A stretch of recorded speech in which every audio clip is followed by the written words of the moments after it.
औज़ुबिल्लाहि मिनश्शैतानिर्रजीम बिस्मिल्लाहिर्रहमानिर्रहीम। अस्सलामु अलैकुम dear students. I would like to welcome you all to the course of Operations Research. Dear student, last lecture में हमने duality को discuss किया था। एक हमारे पास प्रॉब्लम था प्राइमल फॉर्म में और हमने उसे प्राइमल से ड्यूअल में कन्वर्ट किया था। तो आज के लेक्चर में हमने ड्यूअल प्रॉब्लम को सिंप्लेक्स मेथड के थ्रू सॉल्व करना है। तो आज का हमारा टारगेट है dual simplex method.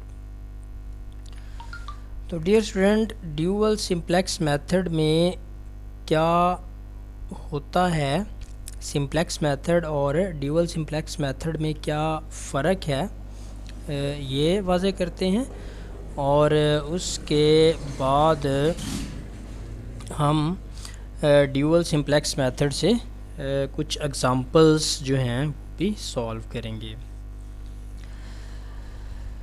Suppose a basic solution satisfies the optimality conditions but not feasible। जब हम बेसिक सोल्यूशन निकालते हैं सिंप्लेक्स मेथड से, तो उससे क्या होता है, हमें ऑप्टिमल सोल्यूशन मिल जाता है,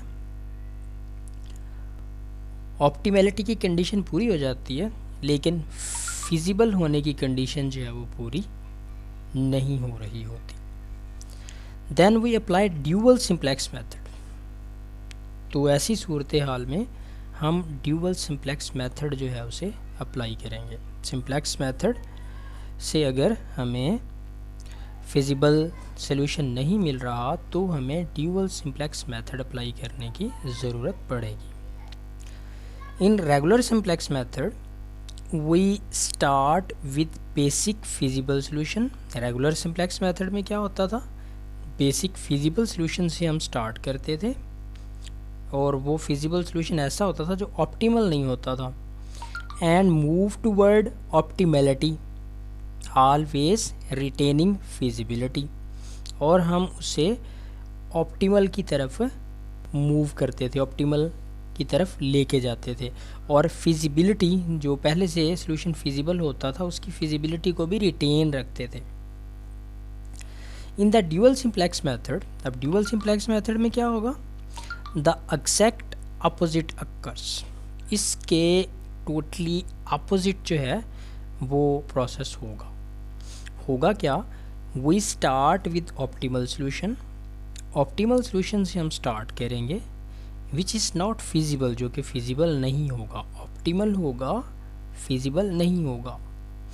सिंप्लेक्स में क्या है, फिजिबल था, ऑप्टिमल नहीं था, ऑप्टिमल हम उससे प्रोसेस करके निकालते हैं।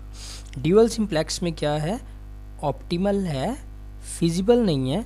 अब हमने उस पर ड्यूअल सिंप्लेक्स मेथड अप्लाई करके उसे फिजिबल भी बनाना है और उसकी जो ऑप्टिमैलिटी है उसे रिटेन रखना है, उससे भी लॉस नहीं होने देना। And move toward feasibility always retaining optimality condition, optimal भी रहे और फिजिबल भी हो जाए।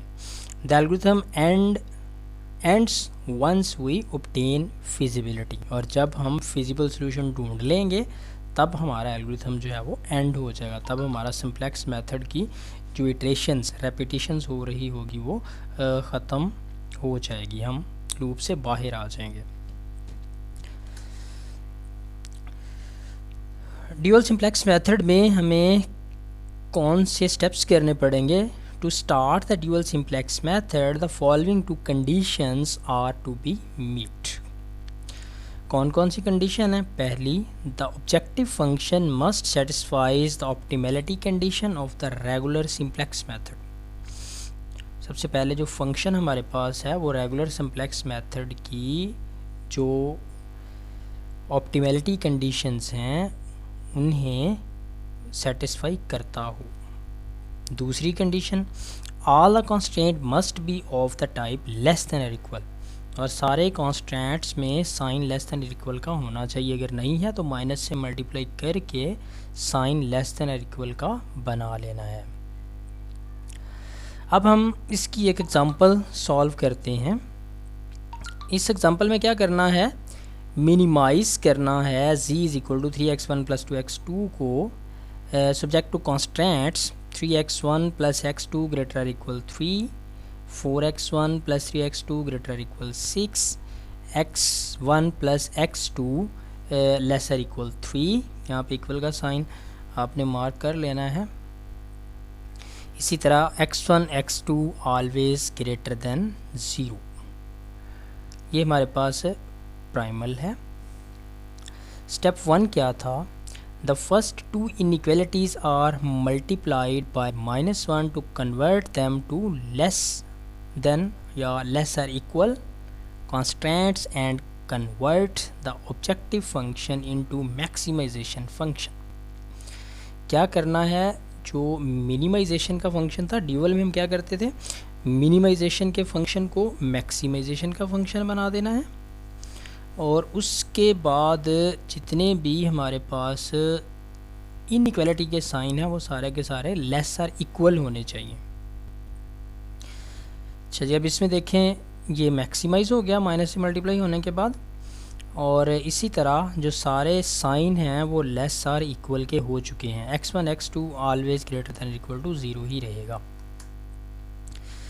इसके बाद हमने क्या करना है, इसमें कुछ स्लैक वेरिएबल्स हमने ऐड करने हैं। सिंप्लेक्स मेथड अगर आप उसे अच्छी तरह से प्रीवियस लेक्चर को रिवाइज़ करें तो उसमें क्या करते थे, हम कुछ स्लैक वेरिएबल्स जो हैं वो अपनी तरफ से लगाते थे। तो इसी तरह इसमें जो z वाला फंक्शन है, z plus 3x1 plus 2x2 plus 0s1 plus 0s2 भी यहाँ पे लिख सकते हैं। 0 की वजह से उससे कोई चेंज नहीं आएगी, लिहाजा लिख लें या ना लिखें उससे कोई फ़र्क नहीं पड़ेगा। इसी तरह लेस देन वाले सारे साइन ख़त्म करके वहाँ पे हमने स्लैक वेरिएबल्स जो हैं वो ऐड कर देने हैं। जैसे 3x1 minus x2 plus s1 कर दिया हमने, is equal less or equal के साइन को इक्वल कर दिया। इसी तरह सेकंड में s2 हमने जो है वो ऐड कर दिया और लेस आर इक्वल के साइन को इक्वल कर दिया। थर्ड में s3 ऐड कर दिया और लेस आर इक्वल के साइन को इक्वल कर दिया। चलिए इसमें अब इनिशियली अगर हम देखें तो हमने क्या करना है, x1 x2 की वैल्यू अगर हम 0 0 करते हैं तो हमें s1 s2 s3 तीनों की वैल्यूज़ मिल जाएंगी। किस तरह से, अगर हम यहाँ पे x1 और x2 की वैल्यू 0 पुट करेंगे तो s1 की वैल्यू 3 निकलेगी, s2 की -6 निकलेगी और s3 की वैल्यू जो है वो 3 निकलेगी। और यहाँ पे 0 पुट करते हैं तो z की वैल्यू हमें 0 मिलेगी। तो इस तरह से हम इनिशियल जो बेसिक सोल्यूशन है वो हमें मिल जाएगा। x1 0 x2 0, अगर ये 0 पुट करते हैं इन सारी इक्वेशंस में तो हमें s1 s2 s3 और z की वैल्यू मिल जाएगी, जिसे हम इनिशियल बेसिक सोल्यूशन कहेंगे। इसके बाद डियर स्टूडेंट हमने टेबल बनाना है। अब इस टेबल में देखें z और स्लैक वेरिएबल जितने भी हैं वो हमने एक कॉलम में लिख लेने हैं। बेसिक वेरिएबल्स z है, s1 s2 s3 है। इसके बाद इस साइड पे भी z s1 x1 x2 s1 s2 s3। इधर सारे बेसिक वेरिएबल लिखने हैं और इधर इनके जो हमारे पास गिवन वेरिएबल है x1 और x2 वो भी इधर इंक्लूड होंगे। अब इनके कोफिशिएंट्स जो हैं वो हमने नीचे यूज़ करते जाना है। तो यहाँ पे देखें डियर स्टूडेंट्स, z का कोफिशिएंट अगर हम देखें तो ये टेबल में वैल्यू कैसे लानी है लास्ट लेक्चर में हम डिस्कस कर चुके हैं। उसमें देखें z यहाँ पे है और कहीं भी z आपको नज़र नहीं आ रहा तो इसका मतलब यहाँ 1 आएगा, बाकी सारे 0 होंगे। इसी तरह x1 यहाँ पे 3 है, यहाँ पे -3 है, यहाँ पे -4 है और यहाँ पे 1 है। इसी तरह x2 के कोफिशिएंट अगर देखें तो यहाँ पे 2 है, यहाँ पे -2 है, -3 है और यहाँ पे 1 है। इसी तरह s1 का कोफिशिएंट अगर हम देखते हैं तो यहाँ पे 1 है, बाकी 0 0 है। इसी तरह s2 का कोफिशिएंट देखते हैं तो ऊपर दोनों 1 हैं ऊपर दोनों 0 0 हैं, यहाँ पे 1 है और नीचे 0। इसी तरह S3 का कोफिशिएंट देखते हैं तो इस इक्वेशन में 1 है, बाकी सब में 0 आ जाएगा। तो इस तरह से ये हमारे पास टेबल बन जाता है। इसमें हमने क्या करना है, इक्वेशंस को लिखना है और उनके सारे कोफिशिएंट्स जो हैं वो इस तरह से लिख देने हैं। इसके बाद हमने क्या करना है, इसके बाद यहाँ पे इस रो में और इस कॉलम, ये वाले कॉलम में, अब इन रोज़ और कॉलम्स को ढूंढने के लिए हमें क्या करना पड़ेगा, रेशो निकालनी पड़ेगी। उसके बाद डियर स्टूडेंट, ये जो सॉल्यूशन वाला कॉलम है इसमें 0, -3, -6 और 3, ये जो इक्वल से राइट साइड पे आपको वैल्यूज़ नज़र आएंगी इक्वेशंस में, यहाँ पे देख लें 0, -3, -6 और 3 जो इक्वल से राइट साइड पे वैल्यूज़ हैं वो अपने सॉल्यूशन वाले कॉलम में लिख लेनी है। अब इसमें आपने गौर करना है डियर स्टूडेंट्स, सॉल्यूशन में सबसे छोटा नंबर जो है वो कौन सा है। सॉल्यूशन में सबसे छोटा नंबर 0, -3, -6 और 3 में से सबसे छोटा नंबर कौन सा, सबसे छोटा नंबर हमारे पास है -6। -6 वाली रो को हमने पॉइंट कर देना है। ये रो जो है ये हमारी पॉइंट हुई। अब हमने क्या करना है, जो z हमारे मिनिमाइज या मैक्सिमाइज वाला जो फंक्शन था उसके जितने भी कोफिशिएंट्स हैं उन पे इस स्पेसिफिक रो को डिवाइड कर देना है। जैसे 1/0 करेंगे तो यहाँ पे इसे खाली छोड़ देंगे, इससे कोई हमें आंसर नहीं मिलने वाला। इसी तरह 3/4 करेंगे तो यहाँ से हमें 3/4 मिल जाएगा। इसी तरह 2/3 करेंगे तो यहाँ से 2/3 मिल जाएगा। इसी तरह इसे हमने कंटिन्यू करते जाना है। और इसके बाद यहाँ पे इस पूरी रो में देखना है आपको छोटा नंबर कौन सा नज़र आता है। तो 3/4 और 2/3।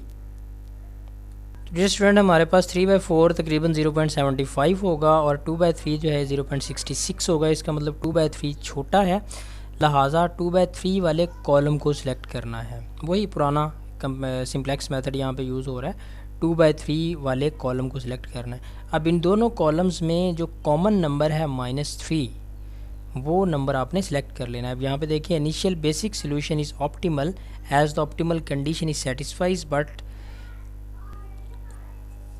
इनफीजिबल, लेकिन फिजिबल नहीं है। Choose the most negative basic variables, therefore S2 is departing variable. ये S2 जो है ये हमें डिपार्टिंग वेरिएबल मिल गया। कैलकुलेट रेशो 0 S2 रो, S2 लेस देन और इक्वल 0, तो इसमें ये 0 है, ये S2 रो है, इनकी रेशो हमने कैलकुलेट की। और इसका मॉड का मतलब है अगर प्लस माइनस का साइन इसमें आ जाए तो उसे आपने इग्नोर कर देना है। ये जो साइड पे लाइनें लगी हुई हैं मॉड, इसका मतलब अगर इसमें प्लस माइनस आ जाए तो उस प्लस माइनस को आपने रेशो में डिस्कस नहीं करना, प्लस ही कर देना आपने इसे। Choose minimum ratio, therefore x is entering variable. अब क्या होगा, x3 जो है वो यहाँ पे एंटर होगा और S2 यहाँ से रिमूव हो जाएगा। ये सिंप्लेक्स मेथड आपका सारे का सारा जो है वो इसमें रिवाइज होता जा रहा है।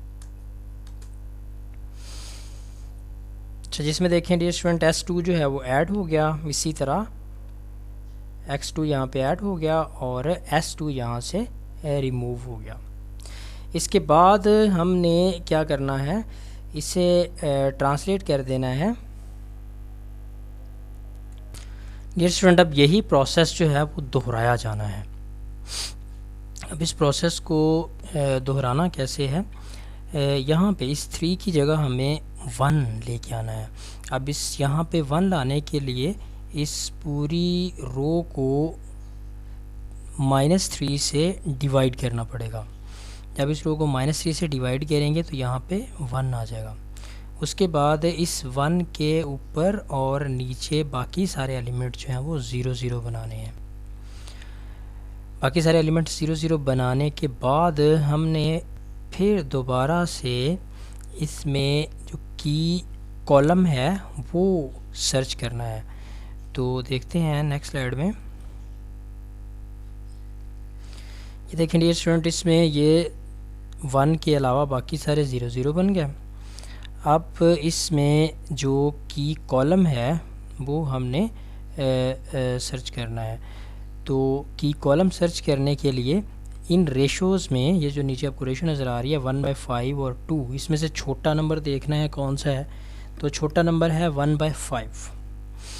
अब 1/5 वाला जो भी कॉलम होगा ये की कॉलम बन जाएगा।